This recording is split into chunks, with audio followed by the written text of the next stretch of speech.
Hello enemy gang. तो आज हम एक्सप्लेन करने वाले हैं जुजुत्सु काइसेन के चैप्टर 176 को। तो चैप्टर की शुरुआत में हम देखते हैं उरो अपनी कस्ट टेक्निक की मदद से यूटा के ऊपर हमला करती है। यूटा सोचता है वो क्या था, फिर उरो उसे पंच करती है और जैसे ही यूटा उसे पंच करने लगता है तो वहाँ के स्पेस को बिगाड़ देती है। यूटा का हाथ बहुत ही अजीब सी शेप ले लेता है और उरो उसे पंच करती है। यूटा सोचता है मेरा हाथ बिगड़ गया। उरो वापस हमला करती है और यूटा थोड़े पीछे हो जाता है।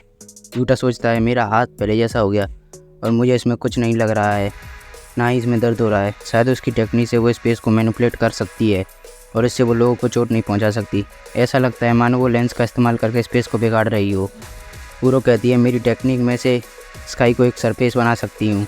यूटा सोचता है वो अपनी तकनीक बता रही है, बिल्कुल ऐसे स्काई को सरफेस बनाना। उसके दोनों अटैक को मैं डॉज नहीं कर पाया और उसने मुझे हवा में उछाल दिया।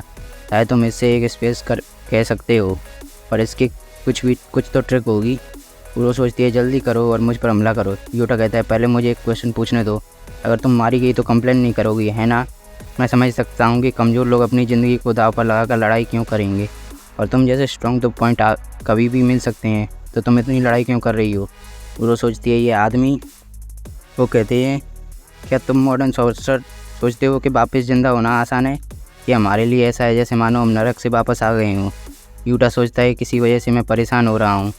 तुम्हें क्या लगता है कोई केंजाकू का ऑफर क्यों एक्सेप्ट करेगा जब तक उनकी पिछली लाइफ में कोई रिग्रेट्स ना हो? ये कलिंग गेम हमारे दूसरे मौके की पहली सीढ़ी है, पर क्योंकि केंजाकू इस कलिंग गेम को कंट्रोल कर रहा है तो हमें जितने पॉइंट मिलेंगे उतना ही अच्छा होगा। यूटा कहता है क्या तुम्हारे पास कोई दोस्त या फिर कोई लवर नहीं है क्या? भले ही तुम कुछ वक्त तक मेरा कोई भी दोस्त नहीं था, पर मैं तुम्हें बिल्कुल भी नहीं समझ सकता। उरो सोचती है वैसा लग रहा है जैसे वो मुझे गुस्सा दिला रहा है क्योंकि तुम्हारी पिछली ज़िंदगी में तुम्हारे कुछ रिग्रेट थे। तो क्या इसका मतलब ये है कि तुम हज़ारों साल के बाद भी तुम लोगों को मारने में नहीं हिचकिचाओगे? तुम इतनी मेहनत क्यों कर रहे हो, वो सिर्फ खुद के लिए? क्यों? उरो को याद आता है। उरो कहती है तुम फुजिवारा क्लैन के हो, है ना? तुम और तुम्हारे लोगों को पता ही क्या है। पर तभी रियू कहता है ग्रेनाइट ब्लास्ट, और उसके बालों में से एक बीम निकलती है जो कि वहाँ पर बहुत ही ज़्यादा तबाही मचाती है। रियू कहता है तुम दोनों मेरे सामने फ्लर्ट क्यों कर रहे हो? मुझे भूख लगी है, पता है ना? उरो सोचती है उस छत पर है वो इतनी पास में। यूटा सोचता है उसकी अटैक रेंज बहुत ही ज़्यादा है, क्या वो इचिगुरी है? भले ही स्टेडियम में रिका लोगों को बचा रही हो, पर अगर ये अटैक वहाँ पर लगेगा तो तब भी वहाँ पर लोग मारे जाएंगे, इसलिए मुझे पहले ही इचिगुरो से लड़ना पड़ेगा। उरो सोचती है क्योंकि अब कुरो रोशी और ध्रुव दोनों मारे गए हैं तो क्यों ना मैं इचिगुरो से भी लड़ाई कर लेनी चाहिए। इचिगुरो ओकोत्सु, मैं उन दोनों को हराऊंगी। यूटा रियू की तरफ बढ़ता है। रियू सोचता है क्या वो मेरे ऊपर सीधा हमला करेगा? स्वीट, अच्छी चाल है ओकोत्सु, पर वो उसकी तरफ बीम फायर करता है और यह बीम यूटा का पीछा कर रही थी।